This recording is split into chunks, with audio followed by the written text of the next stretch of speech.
I'll leave the links at the end of the talk. Okay, so let's start from a bit of an unexpected place for a technical talk, which is a linguistics term. And this term is semantic diffusion. Have anybody here heard about the semantic diffusion before? Okay, and like basically this describes the phenomena where the more a word gets used, the more it loses or gets diffused, or like the meaning becomes diluted and it starts meaning new things. The more it gets used, the more it gets popular. And like basically this, like you can observe that for everyday words. Like for example, the word literally, like the word literally no longer means literally, like people just use it casually these days. But you can also see that for technical terms. And we're going to explore one of these technical terms today. And one of the reasons this happens is when a word, or specifically a technical term, starts being used, it is used by like a small group of people. It has a clear and strict definition. They know what it means. But then more people start learning about it. More people start getting exposed to this technical term. And what really happens at this point is, because we don't really learn about words from dictionaries or from definitions, we just understand the word from the context it's being said in for the first few times. So if I hear a new word, I understand it from the context in the first few times, and I make my own mind about what it actually means. So as more groups of people start using the word, it starts meaning new things, or the meaning becomes diluted. And obviously this keeps going until like the sales or the marketing team hears about it, and then it becomes a buzzword. It starts kind of losing all of its meaning. So this happens for everything. And that's why it's usually a very enlightening and useful thing to go and dive into the original meaning, the original goal of technical terms that we use every day. And usually, like, we find a lot of good insights when we try and go back to the basics or the original meaning and goal of the words that we use. So the word, obviously, that we are going to be exploring today is DevSecOps. So obviously, as you can see, over the past 10 years, the use of the word DevSecOps has significantly grown. And obviously, this is not taking into consideration that it is a derivative of DevOps. So even the use of DevOps precedes and exceeds also that use. And what I'm arguing today is that some semantic diffusion really happened here, and DevSecOps kind of doesn't really mean what it was originally meant to mean for like most of people today. And what I'm going to do today, at least at the start of the talk, is dive into that original goal and original meaning of DevSecOps, at least what I think it should be. And I'm hoping to make the point that threat modeling is what really puts sec in DevSecOps by doing that. So that's what I'm planning to do today. A bit about me. So my name is Mohammed Abou Khair. I'm a staff application security engineer at Ironclad. I've been there for a year with the mission of building their application security program. Before that, I was at AWS for around 6 years. Most of that time, I was doing application security, mainly security reviews. In my spare time, I have a blog on Medium called AppSec Untangled, where I just share some thoughts about application security, DevSecOps, and all of that. So I'll leave a link at the end of the slides as well for that if you're interested. Okay, so let's first see what we are going to be discussing today. So we have three main parts. So the first part, like I said, we are going to be diving into the true meaning and true goal of DevOps and DevSecOps, and how is that tied to threat modeling, and how threat modeling can make us do DevSecOps in a better way. So that's the theoretical part. Next, I'm going to be discussing the more practical part, and I'm going to actually taking like a sample application that looks like a real-world application and has like some real threats and mitigations, and I'm going to discuss a lot of examples of how to use the threat model to actually create a DevSecOps testing plan. And the last part is some takeouts. We're going to take like some actual action items and stuff that you can take and apply in your organization in the short term and the long term to make use of what we have discussed in today's talk. Okay, so let's start from the beginning. So I'm sure a lot of you are already tired of hearing the story of DevOps. So maybe let me do something different and share with you my DevOps story. So that's like how I found about DevOps. So around like 11 or 12 years ago, I was at the ops side of things. I was an operations engineer. And we were supporting that application where basically we had Wednesday as deployment day. This was like the most dreaded day of the week because we had to do 2-hour manual deployments per environment. So sometimes you had to do like 3 or 4 environments. So this takes the whole day. So like Wednesday is deployment day. Now this was fully manual. We were taking from the developers, which was another vendor. We're taking like a zip file. So we unpack the file. We go and stop the servers. It also had like a couple of hours of downtime per environment. So like a couple of hours of downtime and a couple of hours of manual work. And we basically move some files in specific locations. We run some shell scripts. We run some SQL scripts. We then restart the server. We do some manual testing. And sometimes you have issues, so we need to roll back. And then basically we restart the servers, and then everything is working. So this was, again, like this was the worst day of the week. Like Wednesday was deployment day, and we really hated that. And that's when we found out about DevOps. Like we heard about that concept, and we started, okay, this could make our lives better. So we started looking into how we can make use of that. So obviously, one of the first things is automation. Can we automate this very long deployment process? And the answer was yes. We found a tool called Rundeck.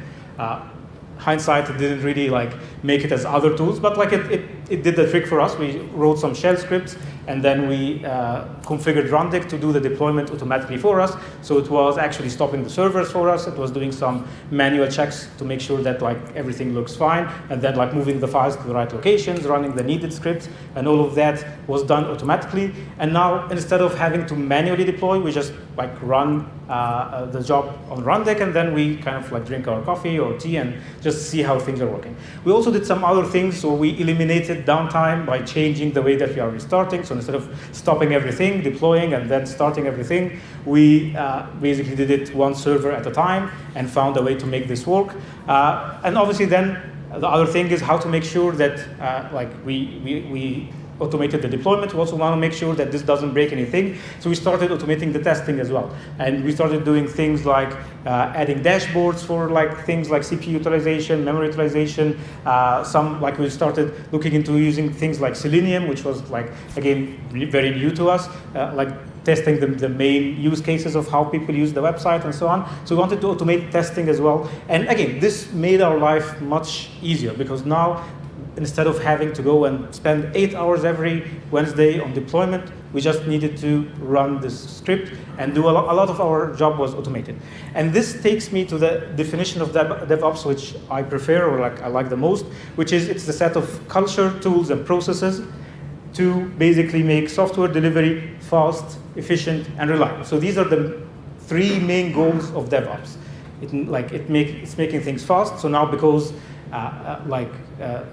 speed can be measured by basically the time from which you actually push the code or write the code till you can actually deploy it to production. Now that has been significantly decreased. And as you may already know, some environments do multiple deployments per day, not one deployment per week like we used to do.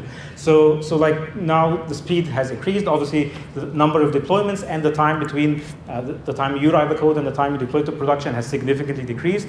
Efficient, obviously, this from our ops side was the most important thing because now a lot of the manual unnecessary work was automated. So automation is a big thing. And the last thing, which is as important, is reliability. Now, how to make sure when we move with this speed, we don't break things. So we wanted to make sure that everything was reliable. And obviously, as security engineer, this is one of the main focuses that we have. Okay, so now obviously to make things reliable, we needed to add testing. We needed to automate testing to make sure that we don't break things as we deploy new code. So basically, let's take 3 examples. One of them obviously is the one that we care most about, which is security. But we have functionality, or sometimes called stability, basically making sure that new code doesn't break existing functionality, doesn't break the way that our, let's say, back-end APIs, back-end routes work. We want to make sure that this doesn't change or doesn't break by new code. Other thing is performance. We want to make sure that, again, we don't introduce performance issues. We don't have a new deployment that makes our website slow and so on. So again, developers and operations engineers started working together. So for functionality, they figured out, okay, let's add unit tests, let's add integration tests to the pipeline. So this DevOps pipeline that we started using, we want to add unit tests, integration tests, end-to-end tests, or acceptance tests, whatever, all of these kinds of tests we added. And then we said, okay, if these tests are passing, we're fine. And then we introduced some other metrics like code coverage. So this basically tells us how much of our code is covered by tests to make sure that our developers are actually writing the needed tests. So we're not skipping writing their tests. Okay, so this was a good enough solution for functionality. For performance, again, we had some stuff to do, like we wanted to measure latency and throughput, so we had some latency tests, like we run maybe the same integration tests, but now we measure the time that they take.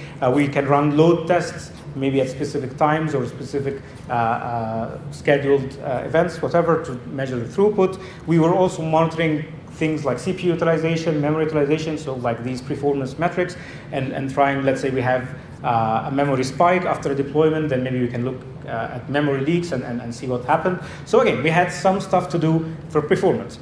Now for security, what we did was basically nothing. We didn't do anything for security. Like at this first wave of DevOps, no security tests of any kind were added. And I think I have a reason why this happened, but maybe, or actually before I do that, so where we stand right now, or like in this slide, is basically DevOps. What it really changed is that we had 3 different teams, DevOps and security, all acting in different silos.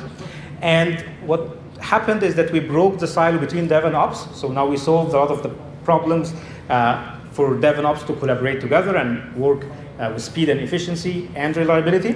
But security team was kind of out of that silo, and like they were in their own silo, and they didn't really do anything during that first phase of DevOps. So let's maybe then take a couple of minutes to look at this question. So I want to get your answers. I'm going to share my own opinion, but I want to hear from you first.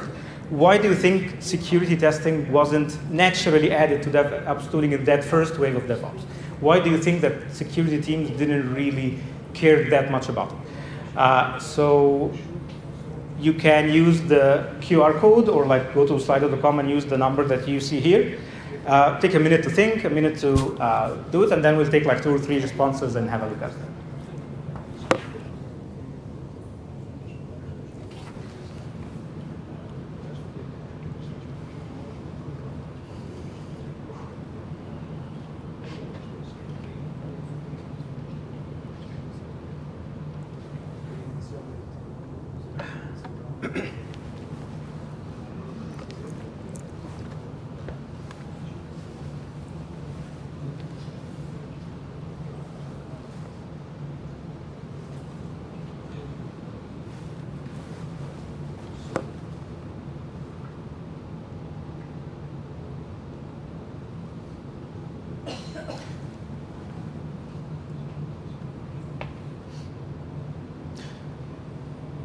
Okay, I think that's good. Let's maybe take a few of the responses here. So again, time and resources, that's definitely valid.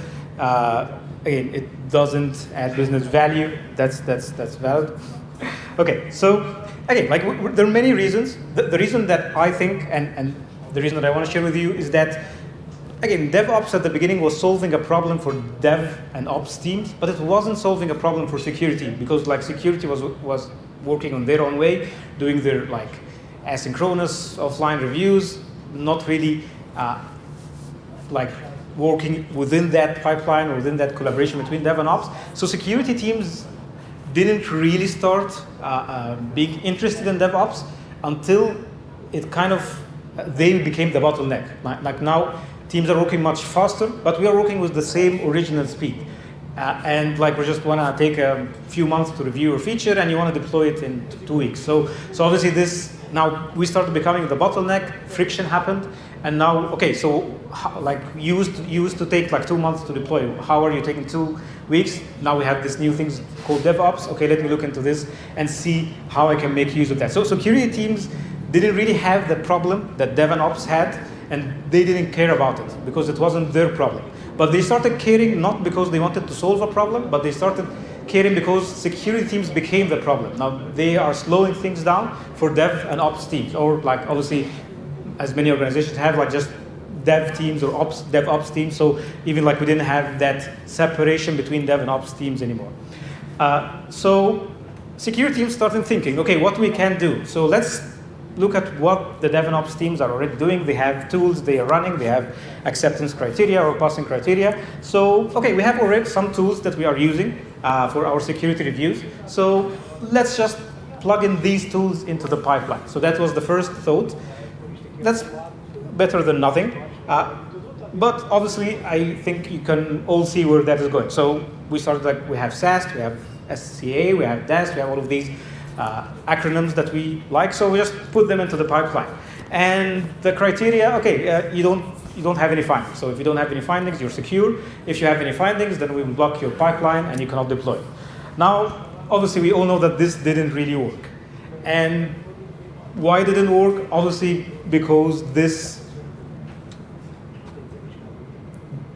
defies the initial goal of DevOps, which is we wanted things to be fast and efficient. And now we introduce something that is making things slower and less efficient. So now, again, and that's a very classic example of the semantic diffusion thing I mentioned at the beginning, where like DevOps meant something to DevOps teams, but it meant a very different thing for security teams. It's just like this new place that we can add our tools to. It's not really about the original meaning, the original goal of DevOps. So we started adding tools that were not built for that. Like SAST tools, SCA tools, DAST tools, they generate a lot of false positives. And this wasn't a problem when like this was done manually and someone was reviewing these things, like the security engineer or whatever. But obviously adding that to a DevOps pipeline is a problem. And this has a speed and efficiency hit, and a significant one. And this, again, defies the initial goal why DevOps started in the first place. So that's the first problem. Now, obviously, most of the things that I'm reading about DevSecOps these days goes in the area of how to make the security tools that we have better. So, like, they don't have that same effect on speed and efficiency. So making our tools more efficient, reducing the false positives, things like shifting left. So when I shift left, maybe we don't want to block for all of the findings, just only the higher and critical. So things to make the efficiency and speed hit a little less, which is good. So like we have all of these things, but obviously this is still like a significant hit that we have a significant hit to speed and efficiency by adding security tools to the pipeline. Now, obviously, DevOps or like DevOps teams start complaining about that, and we tell them, okay, but this is a trade-off that like we want to be secure, so maybe we want to have like less speed and less efficiency, so that we have security. So this is a trade-off. We want to like this makes sense. Now, I want to challenge this trade-off or like this thought, but I'm not gonna like share my opinion. I'm going to share two examples, and then I'm going to share like my opinion after that. So let's take two very recent write-ups that I've seen. So one of them is for Metabase. So Metabase is like a data analytics open source project, and they had a very serious vulnerability, a pre-authentication remote code execution. So like very serious one. Now you can read the write-up. The link will be in the slides. But the key thing here is that the reason they had this is that one developer in a PR removed one line of code. What did this one line of code do? So basically, when you are setting up this thing, you have a setup token. So that this is how you authenticate when you are initializing the service. Once the initialization is done, this token needs to be cleared. And now you create like an admin account or like any sort of account. And then you use your admin credentials to log into the application. They did it, it was working fine, but then one developer was working on a PR for a bug fix or whatever, I don't remember, but then just like, so what is this line doing there? I will remove it. What this line is doing is basically clearing the setup token. So like the setup token that you use to authenticate during initialization is being cleared at the end of initialization. So they removed this line, and what happened is that the setup token was available, so anyone with network access to the service can go and get the setup token. There was like a route where you can actually get that setup token, which is by design because like you need it during the setup. And anybody can at any time authenticate with admin privileges. And like obviously there was some other details that made this even escalate to remote code execution. So that is the first example. Now the other example is ClickHouse. ClickHouse is like an OLAP database management system. And they had a very cool feature, which is like role-based control. Again, many database management systems have that, where basically, like, based on your role, you can have access to specific rows in the database with, like, based on the value of a specific column. So, like, let's say you have user role 1, you can only see the rows that have user ID equals 1, and user role 2 can only see user role ID equals 2, and so on. So, like, you create a role that has limited access when they select from a table or when they get records from a table. They can only see a portion of that table. Now, that's a very cool feature. They deployed it, they tested it, and everything was working fine. Now, a few months later, they introduced another feature to make performance better. They introduced a query cache. Now, again, query cache is very common in database management system. They make the performance better.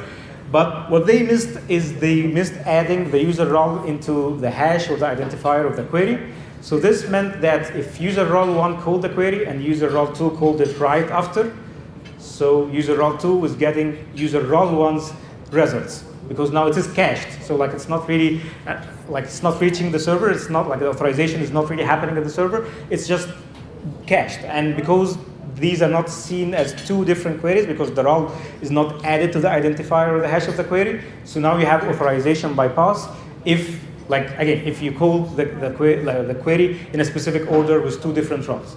So again, these are very significant security issues. And now let me ask you this question. Did any of the tools that we introduced into the DevOps pipeline detect that, or are any of these tools able to detect that?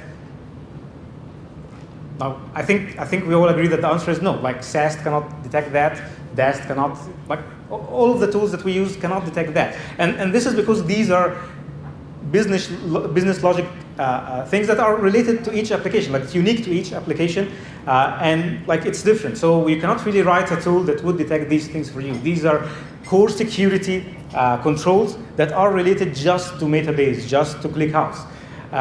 And again, like, basically what happened here is that whether they had the security tools and in the DevOps pipeline or not, they wouldn't have detected these things and they would have these issues. So going back then to what I was saying, that we have this trade-off. We want to decrease speed and we want to decrease efficiency for having security. But now the problem with that trade-off is that we have a big blind spot here for security, because now big security issues, really critical security issues, we are not detecting with the tools. So the value that we're getting here is not really that great. Like it is better than nothing. We are getting some sort of security things, like best practices, known issues, all of these things are covered by these tools. So it does give us some security, but it has a big blind spot because a lot of these things it cannot detect. Okay, so the value that we're getting here for reducing speed and efficiency, I am arguing that it's not enough. We're not getting enough security for the speed and the efficiency that we are basically trading off. Okay, so now we talked about semantic diffusion, and I want to take this as a hinge and move to another thing. And another word, which again we mentioned that it's always a good practice to go and basically think about the definition of the words that we use frequently. So let's use the word secure. Now I want you, before don't Google it, just give me your definition of secure. So let's move here. And again, let's take a couple of minutes, see what do you think secure means? The definition that comes first to your mind. What does that mean?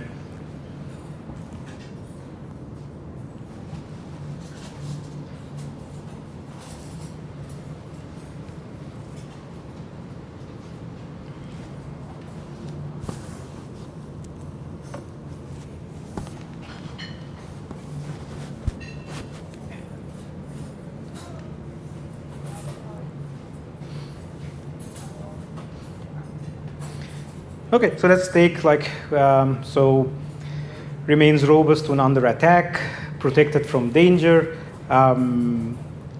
system behaves only in intended ways, respects CIA. And I think that these are all good definitions. I want to share with you my own definition, which is similar, but there is a key word in the definition that I want to share with you. Now, let me move on.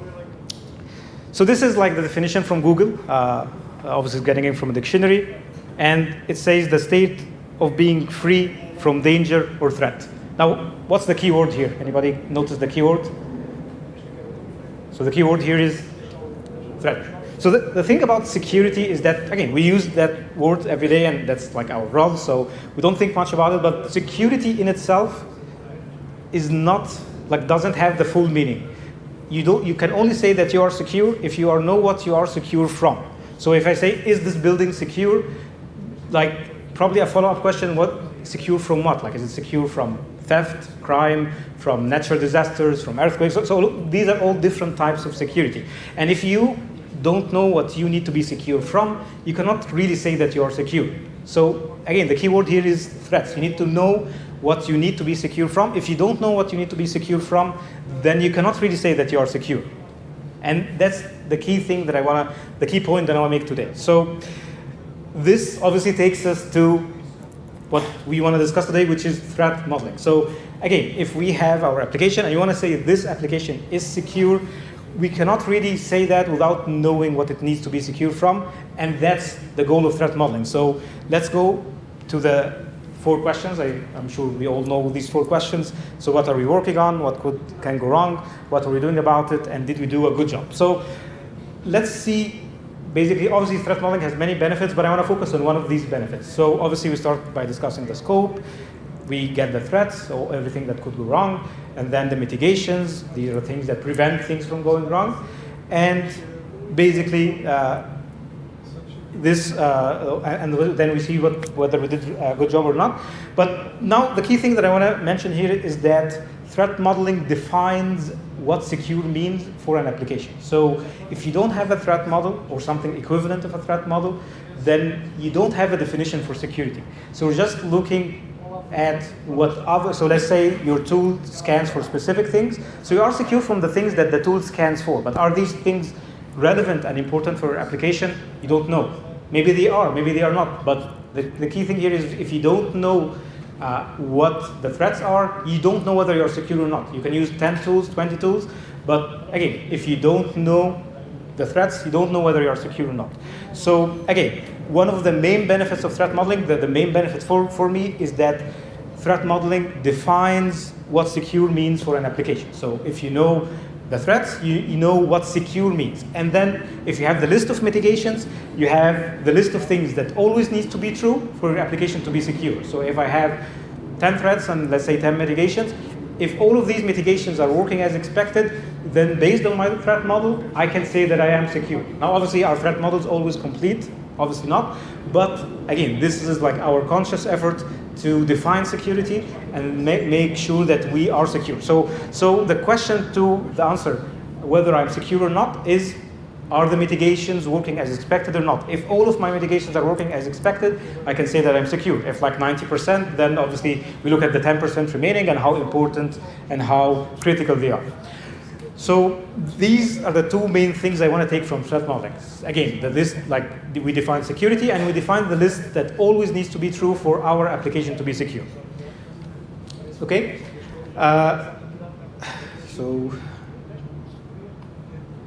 Okay, now, so we have basically, based on what I just said, kind of tied threat modeling to DevSecOps in the sense that instead of just using the tools, we need to first define what secure mean and decide on the right tools that help us basically answer this question. Are we secure or not? We need to first know what we are secure from and then use the right tools in the right places to answer this question. Now, also I'm going to take it from the other direction, like is DevSecOps relevant to threat modeling? And to answer this question, let's go to the last question of threat modeling, which is, did we do a good job? Now, most of us, when we do threat modeling, we kind of interpret this in 2 things. Did we catch all of the important threats? And do we have good mitigations for them? And that's an important, 2 important questions to answer. But I want to add 2 more things here. So first of all, are the mitigations working as expected? Sometimes we miss doing that. We create the threat model, and the developers tell us these are the mitigations. But then how are you verifying that these mitigations are actually implemented and working as expected? So if we don't have a tool or a way to answer this question, then our threat model is not complete. Now, the other important question, and this is what really ties us to DevSecOps, is, so will the mitigation keep working in the future? And again, going back to the two examples I mentioned, the mitigations were working, but someone removed the line of code, so suddenly we have the setup token. Someone introduced a new feature, and suddenly we have authorization bypass. So can we be sure that our mitigations are going to be working in the future?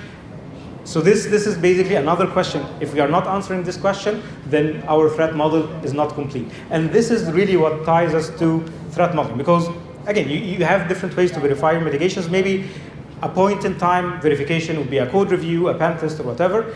But you cannot really make sure that the mitigations don't break in the future, which is one of the main goals of DevSecOps. Again, making sure that you are reliable and secure. So your mitigations should be working now. It should be working tomorrow. It should be working every day. So this is what ties us to DevSecOps. We need to have basically all of our mitigations tested. And this takes me to the approach that I am basically suggesting today. So instead of just plugging tools into the DevOps pipeline, what I'm saying here is that we should be testing the mitigations. So we should be creating our threat model, and based on the mitigations in that threat model, we should be creating our testing plan. So we want to take all of the tests there and basically make sure they are covered one way or the other. And then basically our passing criteria will be whether the tests are passing or not. And obviously we can choose different tools, as we're going to see in the examples. And we can introduce maybe a new metric here. So we had code coverage for functionality. We can have mitigation coverage. So how many of our mitigations are covered by tests to make sure that these mitigations don't break in the future. And obviously we don't need to do that for every mitigation. When we are threat modeling, we are brainstorming, we're looking into different things, we're thinking about things. So not all of the mitigations are equally important. We can do some prioritization. What are the ones that are highly likely to break? What are the ones that have a big impact? Also, we want to focus on the ones that are likely to break with code and configuration changes. So again, we can look at the likelihood and the impact and then decide on which mitigations we want to cover. So we can create a testing plan. But the main thing I'm suggesting here is basing this testing plan on our threat model mitigation. So we define the mitigations, and then we create the testing plan based on these mitigations. And that's what we are going to see in the example that we're going to start in a while. Okay, what I'm arguing here is that doing it this way, first of all, makes our application more secure, because now we're not letting the tools define security for us. We are defining security for ourselves, and we are making sure that we are testing. So again, mitigations for us are the list that always needs to be true for our application to be secure. So we are testing this. So now we have much better coverage for security. And also, now we are not blocking for things that we don't care about, because now anything that we are going to run and block the developers on would be related to a mitigation. So this is much less likely to cause unnecessary blocks. Like, obviously, it's not that we don't want to block developers at all, but we want to only block developers when it makes sense to block developers, when they have potentially an issue. And if they introduce something that potentially breaks the mitigation, that's a very good reason for us to block the pipeline. That's very different from just like running SAST and like blocking them on a directory traversal finding for something running on Lambda, which doesn't have any impact, for example. So like you have, again, a lot of false positives, a lot of unimportant things that we are blocking developers on, which we don't need to block them on, and other important things that we should be blocking them on, which we are not really blocking them on. So doing it this way, I'm arguing, is more secure, but also its hit on speed and efficiency is much less, and this makes it better for us and for the DevOps teams and developers that we are working on. So let's connect these things together then and see how we can create a process, a security review process based on threat modeling, but also includes all of these things that we mentioned. So I have like basically a 6-step threat modeling thing. This is like based on Stride and Pasta, so like it's not again my own framework or anything, but just like the way that I prefer to do it. I just want to formalize it or put it in this way. And obviously, it's not like I'm not going to discuss everything that I do. I have like a blog series on my blog post about these steps, so if you want to have a look at it. But basically, like what I'm doing in my organization is we have these 3-phase process. So phase 1, we look at the project that we're working on, identify the scope and decompose it, and do all of these things that we normally do. And we end up with the list of threats and mitigations. Okay, so that's like the important part for us today. Now, I introduced also another step once, so for phase 1 is done during the design phase, obviously unless the team doesn't reach out to us, but like ideally we do it in the design phase. Then the next step is during the test phase. So now they have implemented this. This is running on a testing environment, let's say. So now we go and create a testing plan for the mitigations. So now we have the mitigations. I will go and test it with Burp Suite. Obviously, like if you have your own, basically pen testers, internal pen testers, maybe you can hand this step to them. In my case, I'm like the only application security engineer, so I have to do everything. So I create a testing plan. I do like either code review or like a dynamic test, like play with Burp Suite, or again, depending on what I'm testing, I would see what's the best way for me to verify this and do it during the testing phase. And then the last phase is taking these tests and converting them into actual tests in the pipeline. So I want to add this to the DevOps pipeline or the CI/CD pipeline of the developers. I want to take at least the most important mitigations and make sure I have coverage for all of these things. By the time that they deploy this to production, we want to make sure that we have coverage for the most important mitigations. So these are the 3 steps. Obviously, today I'm going to only discuss the last step, but again, like I'm going to leave some links at the end. So I have, again, a blog post about all of the steps. I have a Notion template as well that kind of walks you through all of these steps so that you can use to create, if anybody's using Notion, they can just use that template to create the threat model using these steps. I also have like a sample on Notion that uses this template just for you to understand how this works. So I'm going to add the links at the end of this part. But basically what we are creating here is, again, in phase 1, we're creating the threats and mitigations. So we have the list of threats and mitigations. And then we take the mitigations. Phase 2, we have a testing or a verification plan. And phase 3, which is, again, what we are going to focus on today, we want to create some continuous tests to make sure that we are continuously testing that these mitigations don't break now or in the future. Okay, and what I'm arguing here is that, again, we used to have this basically silo for security teams. If we do the security review in this way, I'm arguing that this actually is the best way to break that silo, because now we are working with developers from the design phase.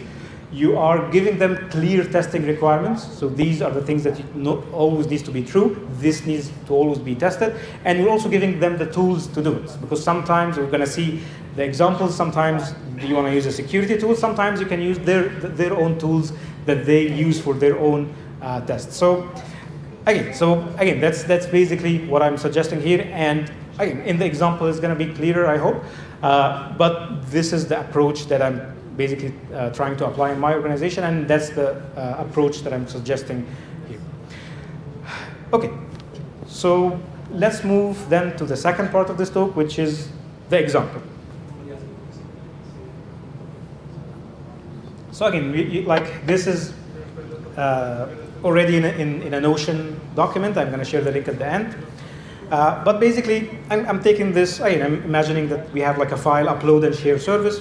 Very basic. You go and upload your files. You can share them with other users. So again, nothing too complicated here. And again, I'm imagining that we are using AWS for our deployment. So we have the browser. We have our assets. So let's say you're using a React single-page application. We're putting the assets on a public bucket. And then we have the load balancer. We have some EC2 instances which have the actual back-end application. And this is using, let's say, Python and Django. We have a MySQL database at the end. And then obviously the actual files that the users are uploading are being added to this private S3 bucket. And the way that we are sharing these files with the users is basically whenever someone is uploading or downloading a file, we use an S3 feature called pre-signed URLs, which basically gives you a URL that you can use to download or upload a file to a specific location in S3 for a specific period of time. So again, just like very typical S3 feature.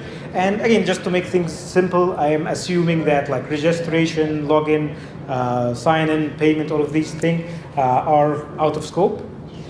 But like the actual tokens are kept in the same database.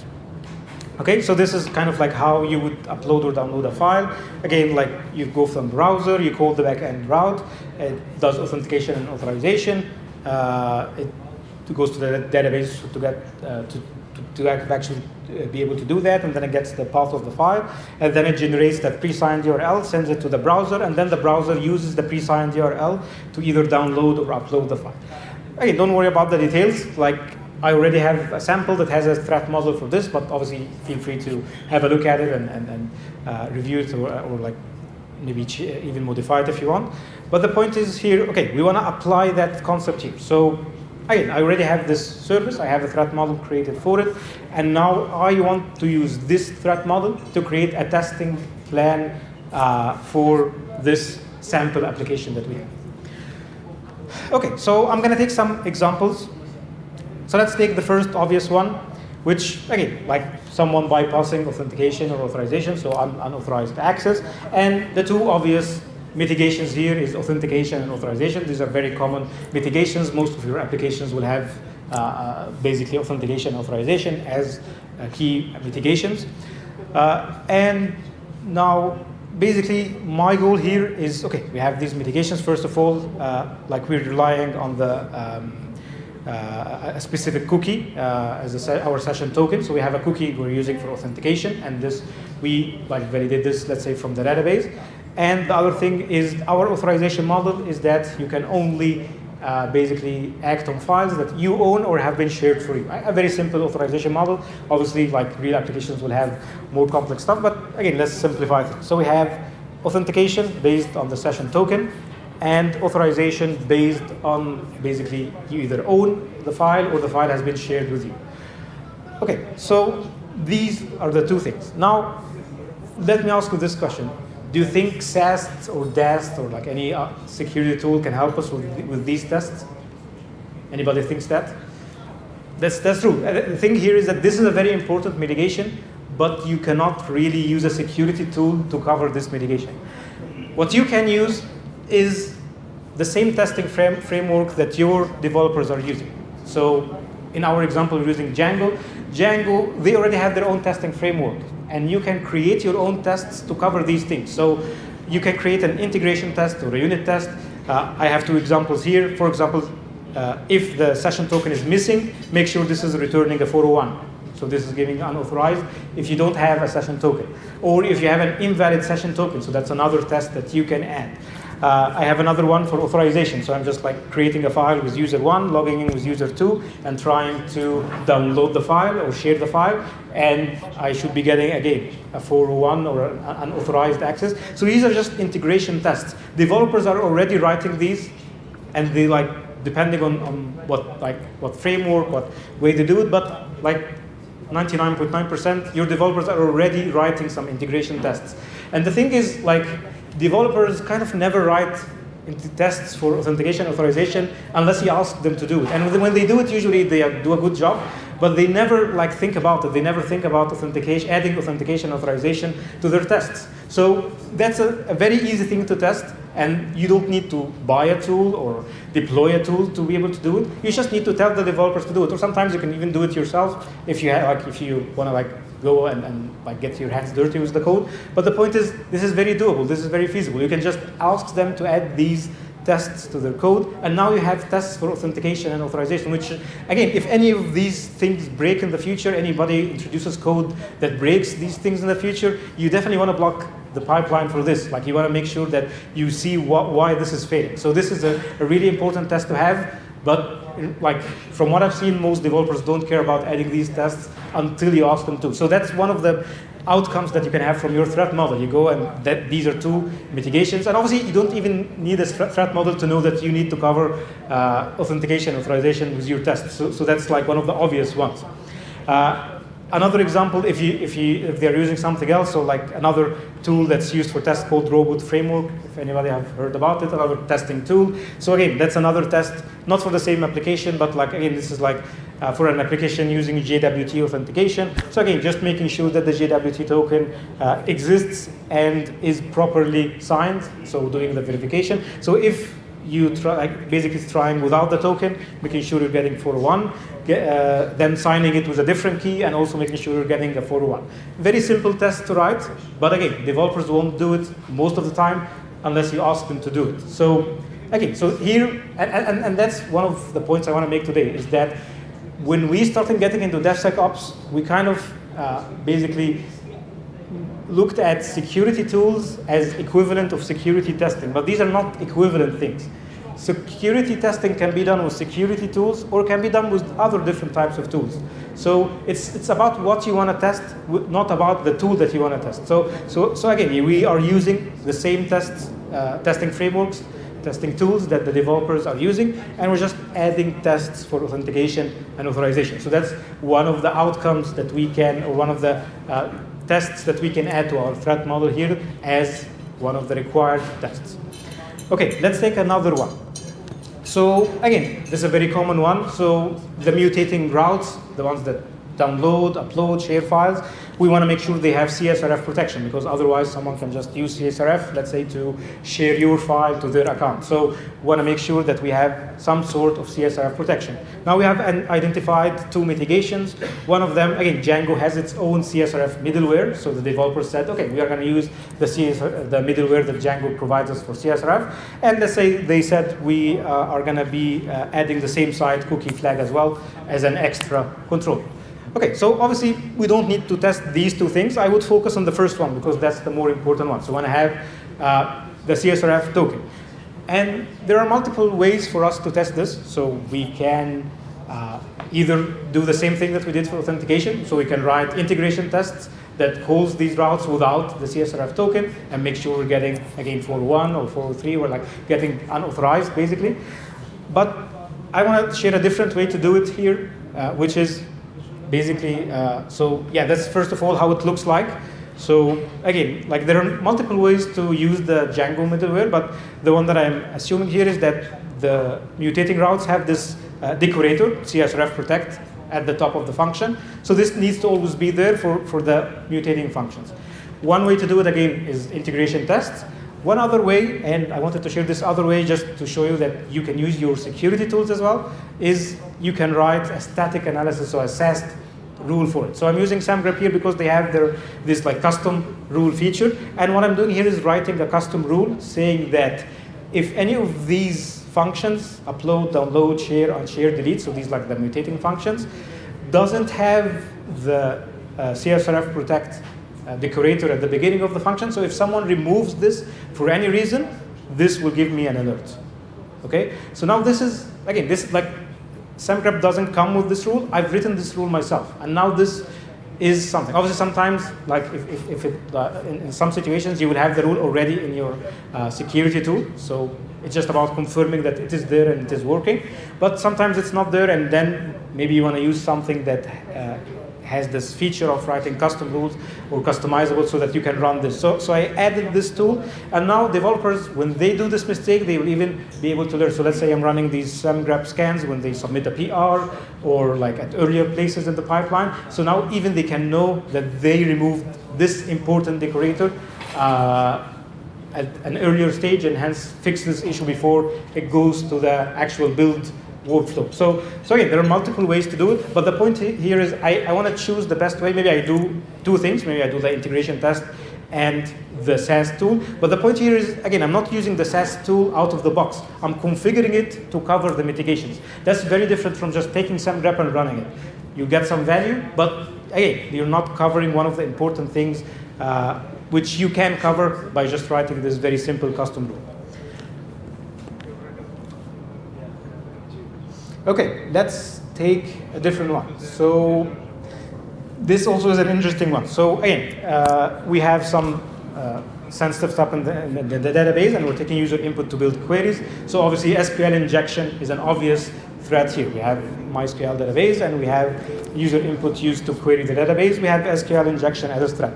Now, again, we discussed that with the developers. We looked into Django's documentation, and Django's documentation mentions basically that if you are using our built-in library called query sets to call the database, then you are protected against SQL injection because under the hood we are using parameterized queries.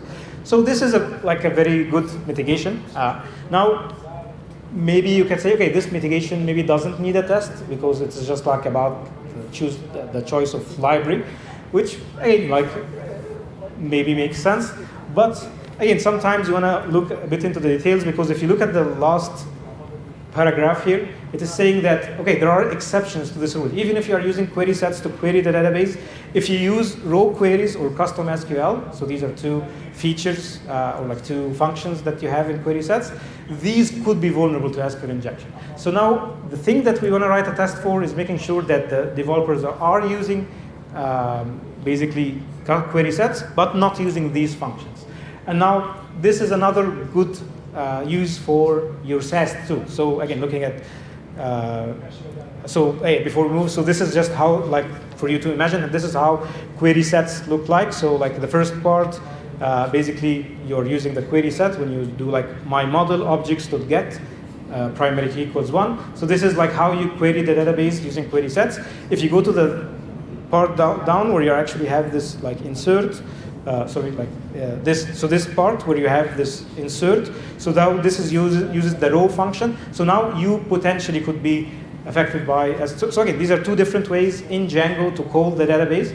One of them is protected, one of them is vulnerable, and you can easily see the one that has the queries is the one that potentially could be vulnerable to SQL injection. So what we want to test here is making sure that the developers are not using the dangerous ones. And now just looking at the rules that come with our SAST, so again, SamGraph as the example here, I found that they have a Django query set, which we can use, and they already have rules for this. So they have rules to tell me if I'm using the row or the row function or the custom SQL function coming from their default query set. So now maybe what I can do is change these rules from alerting to blocking. So again, I'm running like, let's say 200 rules when I run SamGraph. I would make it just alerting. So it just lets us know when it has the finding. But for these four, because this is related to mitigation, maybe I want to make these blocking. So now I have a reason to make them blocking because this, again, like we agreed on a mitigation that we are going to be using query sets in a safe way as a mitigation for SQL. If developers deviate from that, then we need to know. Again, we have a good reason to block them if they do, because this has already been discussed and agreed with them. So again, we're not just blocking on all of the SamGraph rules, not all of the SAST rules, but the ones related to a mitigation. So these ones, it makes sense for us to go and block developers if they start using any of these dangerous functions.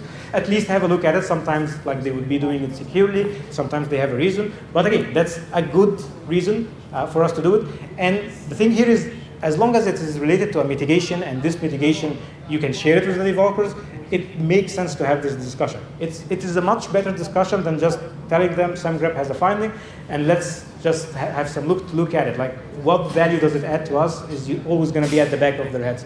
Like, they don't know what is the context here. But if you know that this is blocking me because of this mitigation, which always needs to be true for my application to be secure, this is a much easier discussion. Okay, let's move to a different type of threat. So again, in our design, we had this private bucket that has customer data, customer files on it. And one of the threats was making sure that basically no unauthorized access to the bucket, direct access to the bucket, could lead to exposure or tampering with these files. So this is more about the configuration of AWS and the bucket itself. So I want to make sure, let's say, access to my AWS account needs two-factor authentication and has proper authorization. The bucket is definitely not set to public. It has a proper bucket policy, proper access control. So again, these are the mitigations that we discussed with the developers in this example. And let's take the second one, just making sure that the bucket is not public as the one that we want to test here. Now, obviously, if you we have a lot of cloud configuration scanners, and these generate a lot of noise.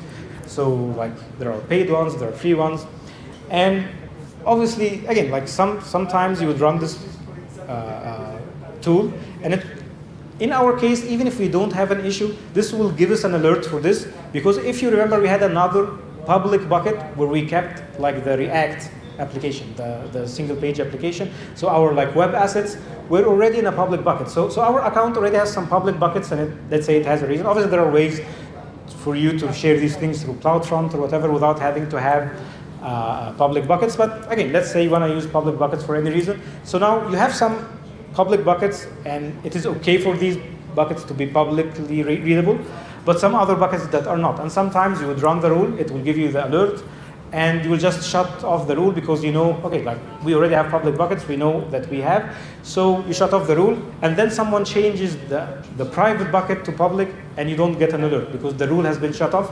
Because again, you have a valid reason that has been accepted that you have public buckets in this AWS account, and now you're not detecting this. So again, maybe this needs us to be a little creative and use another tool. So the example I wanted to share here is Checkova. It's an open source cloud configuration scanning tool, and also it has that feature of writing custom rules. So now what I'm doing here is running a rule which gives me an alert if the bucket is public, but I'm adding a condition here that the bucket needs to have this tag. Obviously your tool may already have this feature, but again, I just wanted to share this example that I can be a little flexible and customize the tools that I'm using to meet my goal, which is making sure that the private bucket doesn't get set to public. So I'm just setting a specific tag, which is like if the tag type is equals to customer data and public read is true, then give me an alert for this. And then I can run this rule in my pipeline.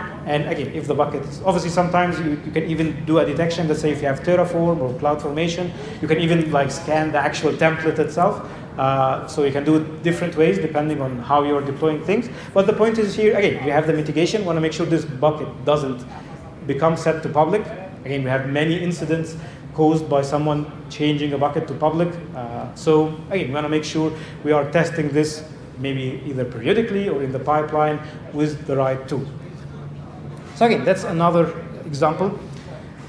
Okay, now let me share with you another one, and I'll let you think about it yourselves. So again, one of the things we thought about in this threat model is we are running our application on EC2 instances. These EC2 instances have permissions to read from the database. They have permissions to read from the bucket.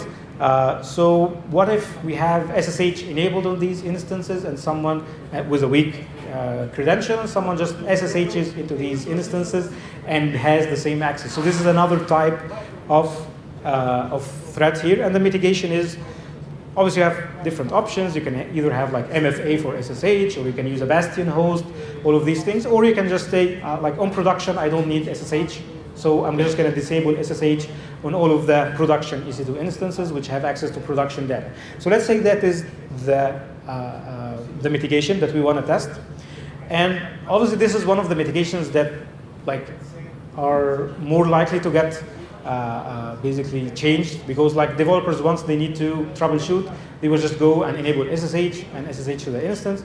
Sometimes they would do it with like a key pair the right way, but sometimes they would do it insecure. So again, we want to make sure that the production EC2 instances always have SSH disabled. So I'll give you like a couple of minutes to think about I think I already shared the solution. But yeah, try to forget about it and think about it yourself. Give it a couple of minutes. How would you test this? How would you test this mitigation? Again, just like whatever you can think of.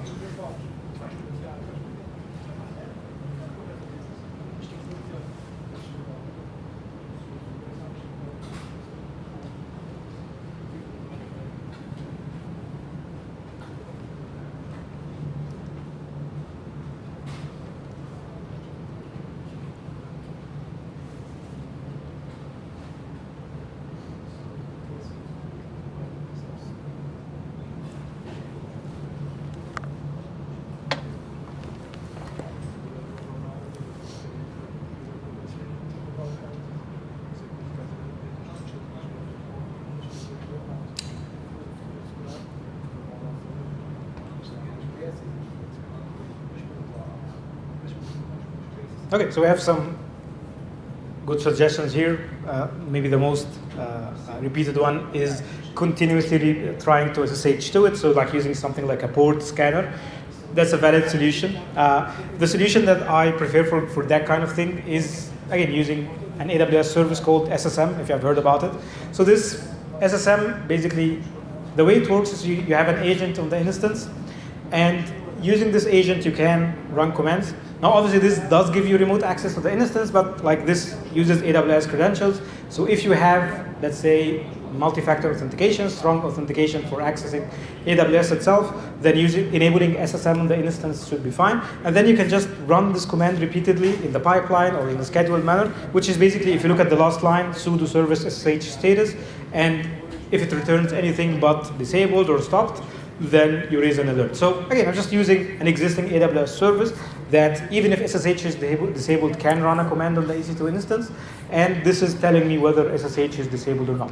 So this is a good tool. Like SSM, the cool thing is it does work even if your instance is in like a private subnet. So that's one of the reasons. Like now there are, for other things besides SSH, you have tools like nspec, if you have heard about it. But like most of these tools need SSH to work. So this is one of the interesting ones because now you basically want to use something that doesn't need SSH access. Now obviously, again, this is just an example. But the point here that I'm trying to make is that I take the mitigations in my threat model. I have a look at them. I prioritize some of them. Some of them obviously are not going to be testable. Like some would be related to a process. Someone will tell you that we are, whatever, like we're doing something every week, and that mitigates this threat. Okay, you cannot really test that. Maybe you can, let's say we're doing a patching every week for our open source vulnerabilities. Okay, so now you can use SCA to verify that, for example. So that's one of the things that's verifiable. But sometimes you really don't have a good test. Sometimes the mitigation is of low likelihood. Sometimes it is of low impact. So you don't need to do it for everything. But the point is here, we don't stop at just identifying the threats and the mitigations. We take these mitigations and we create a testing plan. What mitigations we need to create tests for, and what tests that we can add. And the point here is that we ended up using specific tools, but we didn't start with the tools. We started with the mitigations, and okay, so we can use integration tests, we can use unit tests, we can use our SaaS tool, but configure it in a specific way. We can use like Chekhov, for example. We selected this for testing the cloud configuration. We choose SSM to run like the configuration of the instance itself. So again, we choose the right tools to cover the mitigations, and you end up with a set of security tools, a set of like non-security tools, maybe tools that developers are using. But the point here is now you can have that metric of mitigation coverage. So now we have 10 mitigations, we are testing 8 of them, so we have 80% mitigation coverage. So now, like, again, obviously, like the number is not the goal, but this is an indicator that you took the time to think about the mitigations and the best way to test them, and you added these tests. And now you can do the test yourself, you can give these things to your QA team, to your developer team, based on how things work in your application. But the point is, one of the deliverables here of the threat model is the testing plan. So we're not just stopping here. Take these mitigations, create a testing plan based on that, and now before you deploy in production, or at least just right after you deploy to production, make sure you have these tests by a specific time, by a specific ECD. Just make sure all of these things are in place. So this is basically, again, these are just some examples. Obviously, like we don't have time to go through the whole threat model, but again, like this is maybe the thought process of how you would approach creating a DevSecOps testing plan. We take these things, we run them in the right places, and now again we look at the mitigation coverage and the results of these tests. And now again, we have this basically good reason for us to block developers if any of these tests fail. So these things have been discussed and agreed with the developers during the first phase, where we identified the threats and the mitigations. And at the same time, we are not blocking them unnecessarily. Okay, so again, so this is how it looks like. So I mentioned, again, I have a Notion template for these 6 steps. So this is how the 6th step would look like. It will show like the actual tests that we are going to implement, the related mitigations or the related threats to it, and the status. So I'm just like using this tool to cover this. So I'm not just covering mitigations, I'm not just covering the threats, I'm just also covering the tests that are needed as one of the outputs of my threat model. Okay, so if you want to have a look at the Notion template that I'm using for threat modeling, you'll find the link here, and the sample threat model that we used for this example, you can find it here. Again, like the links are in the slides, and the slides are gonna be available after the conference. So I'll just leave it for a few seconds.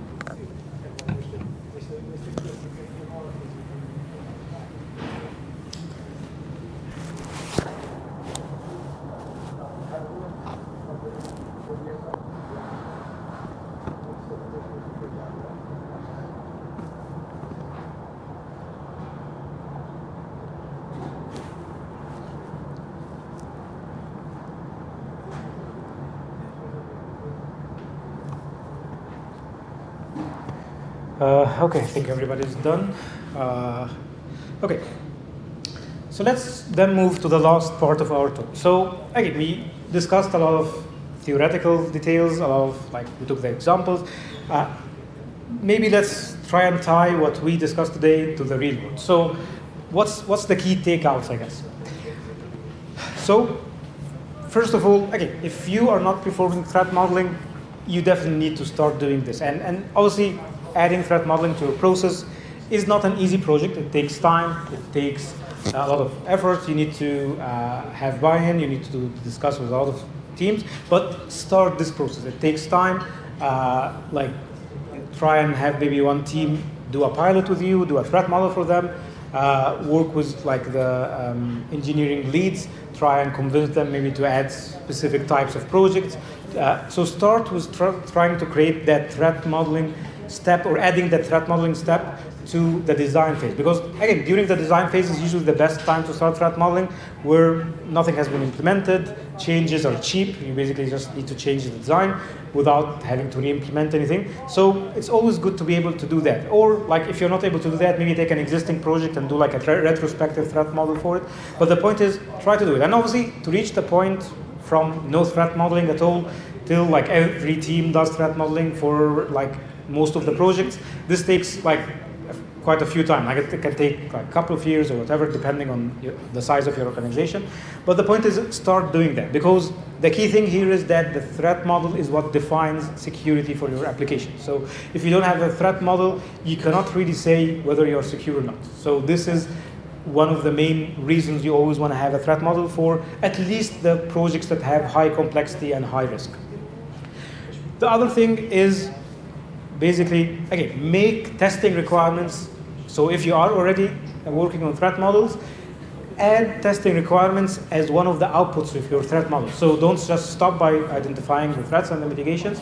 Say, these are the things that we need to test. And this includes point-in-time testing, like just testing things in the testing phase, and continuous tests that you want to run in the pipeline. Again, because if some developers removes one line of code, like what happens in Metabase, you want to make sure you are going to be able to block that from going to production. So make the testing requirements, again, not for every mitigation, but for the most important and most impactful mitigations. Say, look at the mitigations and say, these are the ones that need to be covered by tests, and that's like, discuss with your developers the best way to test it, decide on this and create a plan, and this would be one of the outputs of your threat model. So that's the threat model, and that's the testing plan for our project, for our feature, based on this threat model. So this is a really important thing.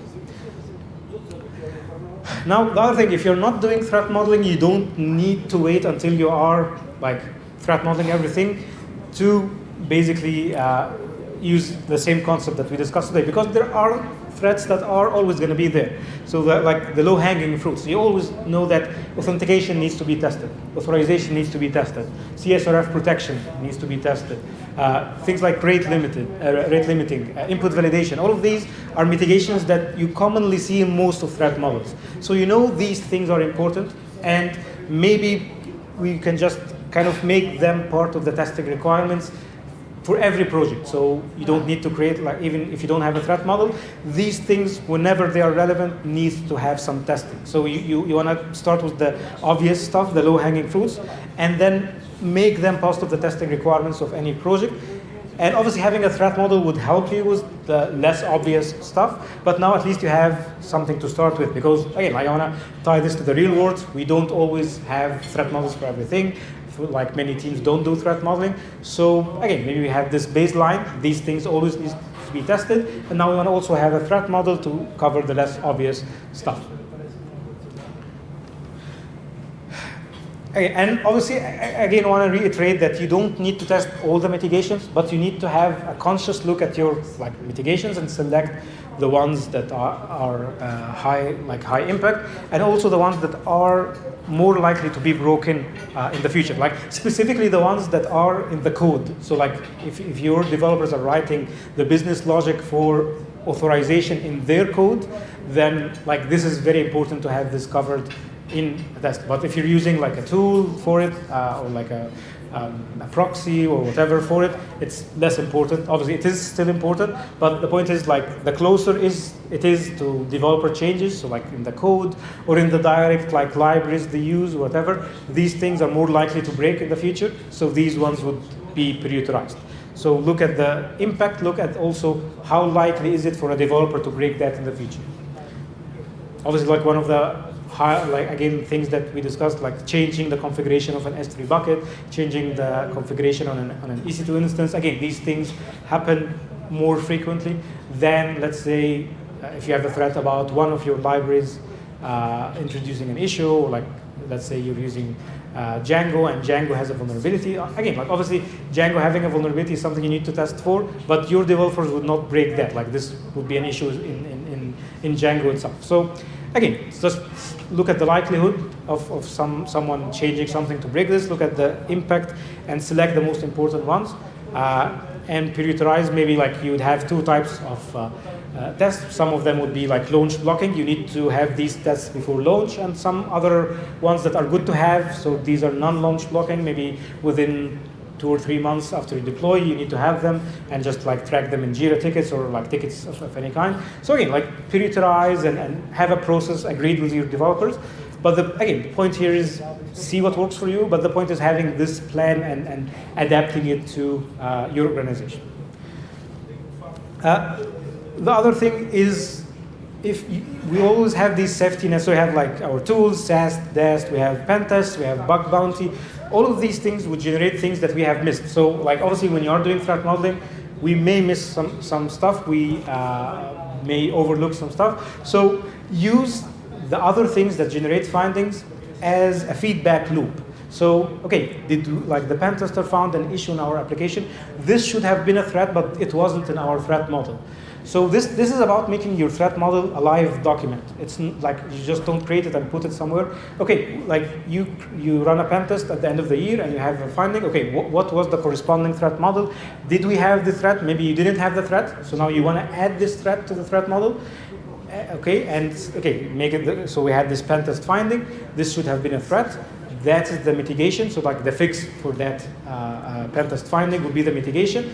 And now you want to add this maybe to your testing plan. So like, so now we have added this pen test finding has been fixed, but we want to make sure this fix is being covered by a continuous test of some sort. We write an integration test for it, you write a unit test for it, you write some sort of test for this. So again, same if it comes from bug bounty, if you run like a SAST scan and it gives you something that you didn't consider, just make sure these things are going back and feeding your threat model and your testing plan. So these things should be updating your documents, and again, it's a good also learning process to go and see what you missed in your threat model, because you never learn unless you see what like these, I would call them like safety nets. So you do a threat model, you do your best shot at defining security, but if you miss some stuff and they are picked by a bug bounty hunter, by a pen tester, or by an incident, now you know that you missed this. So it's a good learning exercise for you to go and add it and make sure in the next threat model you have this to consider. Now the last thing also is, don't start by selecting the tools. start by knowing the mitigations and then select the tools that cover this mitigation. Like you can see, for example, in all what I didn't really need to have DEST. Like all of these mitigations I could cover with integration tests, unit tests, SAST, some like cloud configuration checker, maybe some AWS service, but I didn't need to have DEST. Maybe you do, maybe you don't. But the point is, again, now saying that these mitigations needs me to have DEST to be able to cover them is a good basically reason for you to go and buy DEST, not just because everybody is using DEST. Again, it depends on the context, it depends on like the organization, on the scope and the size of the feature that you are working on. So all of these things, but the point is, again, if I start from the mitigations and I know these are the tools that I need, first of all, I don't get tools that are generating unnecessary noise, and I also configured my tools better. Like we have seen in SemGrep, we have written some custom rules to add some functionality to it, and we have selected specific rules maybe to be more, to be blocking or to be more higher severity than the other ones because they are related to our threat model. So if we start from here, we select tools that we actually need, and we configure them in a much better way than just starting from the tools. So like we go and deploy that and that and that and that, and then again, maybe some of these things are like doing the same stuff. You get the same finding from two different tools, and you need to spend a lot of time on it. And sometimes this finding is not even important or relevant to your threat model. Okay, so that's all what I had for today. I'll again leave you with these two QR codes. The first one is for my LinkedIn account. The other one is for my Medium account where I have my blog post. If you want to scan these, I'll give you like a few seconds for it. And I think we will have some time for questions.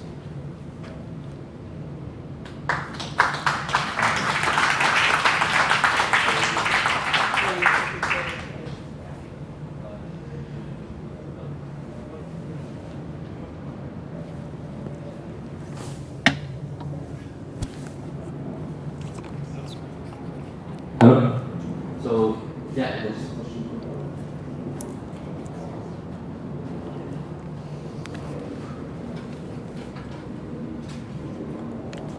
Thanks for a very inspiring talk. And I was wondering, like at scale, how do you make sure that the teams have implemented these things and that it will block their pipelines? So currently, like, again, we're in a very early stage of this process that I've just shared. So what's happening today is that I'm doing most of these things myself.